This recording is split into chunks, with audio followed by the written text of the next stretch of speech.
Theresa with Crafty with Theresa. Thank you for joining me today.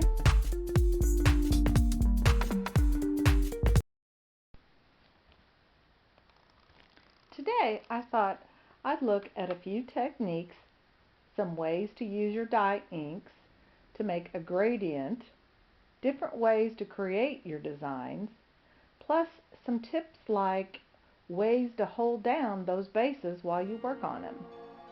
If you've been watching my videos, I've mentioned I'm trialing using a photo album picture holder as a sticky sheet. You'll see that in today's video. Now enough of my chatting, let's get to crafting.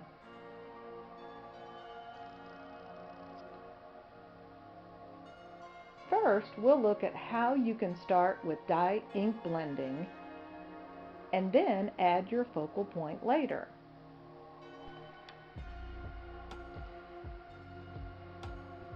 Now, let's look at the setup.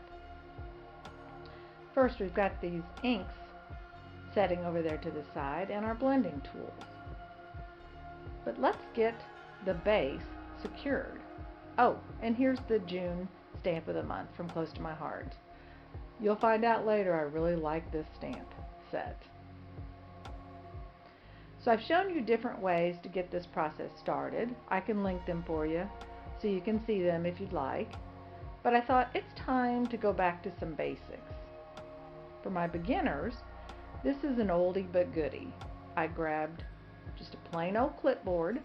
By the way, I just get them at the dollar store here in the US.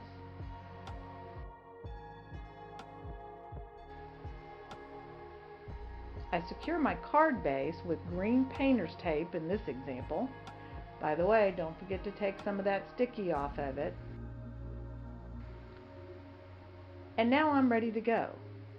I love clipboards at times because you can move them around quickly and you don't have to worry about setting paper down, getting post-it notes, and all of that. You'll see what I'm doing here is I'm adding the different inks with my picket fence blending tool. I'm starting with Rosemary on the bottom around the grass and tree area. Again, you always want to start light when you're doing blending. That's why I like these picket fence brushes. You want to start light and then add more as you go along. Next, I'll grab Sapphire and darken it up a bit, especially around the top edges and around my masked moon. I may have forgotten to tell you that, but I did grab a mask, a circle die from Sizzix, and created a moon look for this design.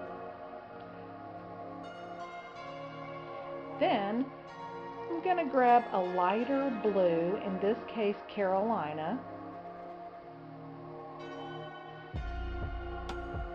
Next, I'll grab my grape dye ink, just because I like that combination, also because my youngest granddaughter loves purple. So I'll add that purple in and around the middle, and I'll create this foggy kind of look with that purple, adding it in and around the blues. I'll go back in and add the sapphire around the edges one more time to darken it up a bit. Hope this makes sense. Take a look.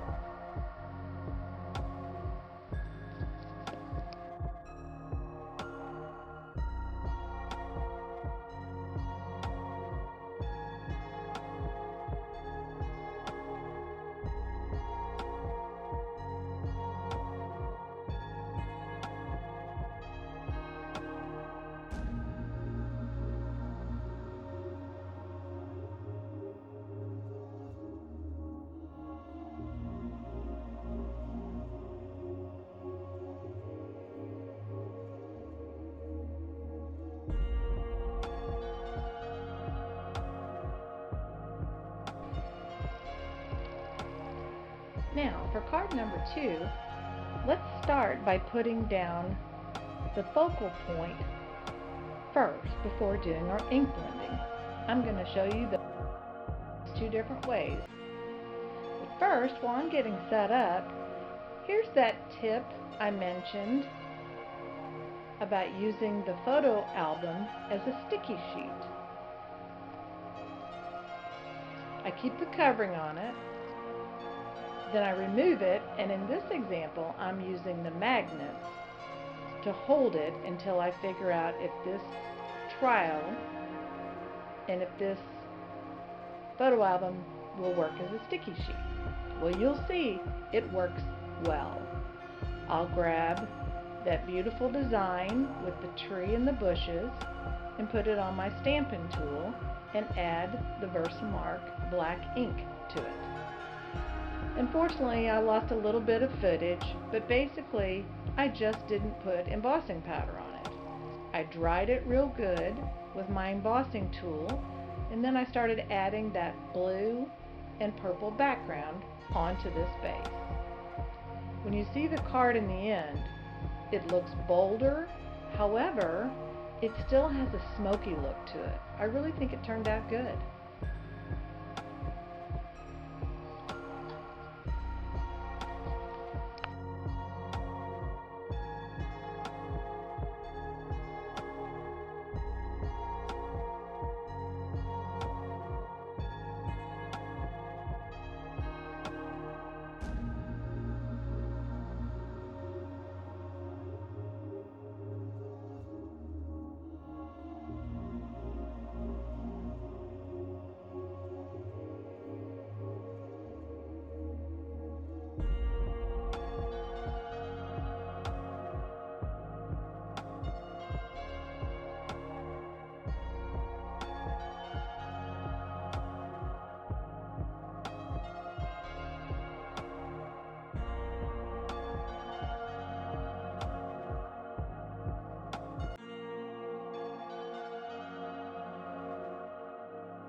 So for card number 3, we'll go through basically the same process, except we'll put down the focal point with plain Versamark ink, and then we'll add the black embossing powder. You'll see it has a beautiful glossy look, which I think will be great for a Grateful for You card.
Lastly, I kept this in the video because I wanted to show you a few things here. First, I took a card with the same process using the plain Versamark ink and the black embossing powder, and I'm showing you the ink blending here because I wanted you to see how easily it glides over that glossy focal point. Once you've finished your blending, you just wipe off any ink that landed on that embossed focal point.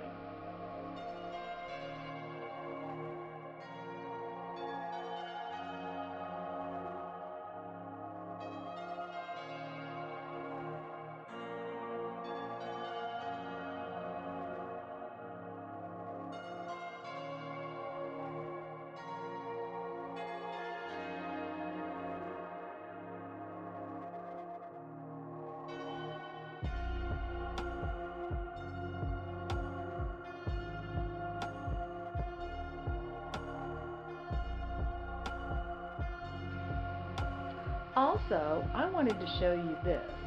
Did you catch it?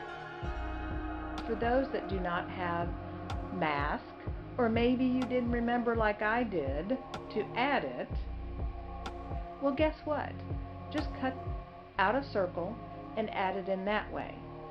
It seems so basic, but there are no right or wrongs. There's just good fun, playtime, when you get a chance to craft.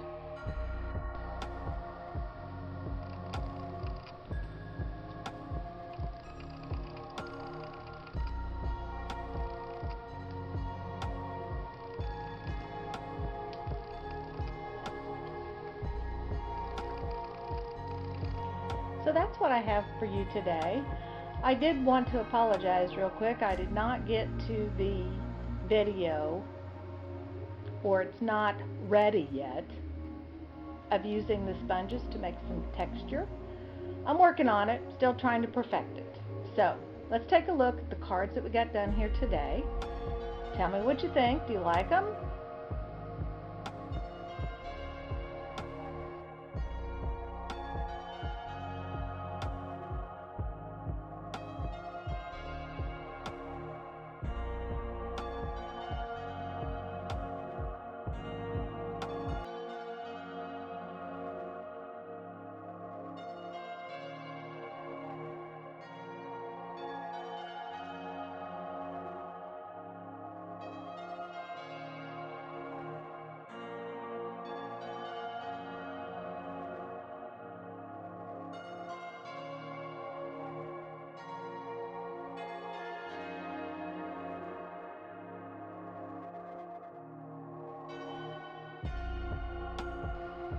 Oh, and here's a sneak peek of another video that I plan to put out that's actually going to be a rewind of the June 2021 sheet load of cards.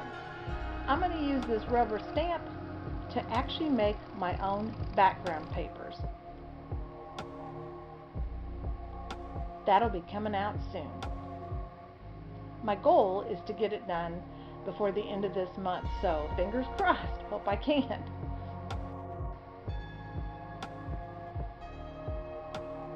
I want to thank you again for joining me today. If you haven't already subscribed, please hit that red subscribe button and hit the notification button so you can see the new videos as they come in. Until next time, have a great day.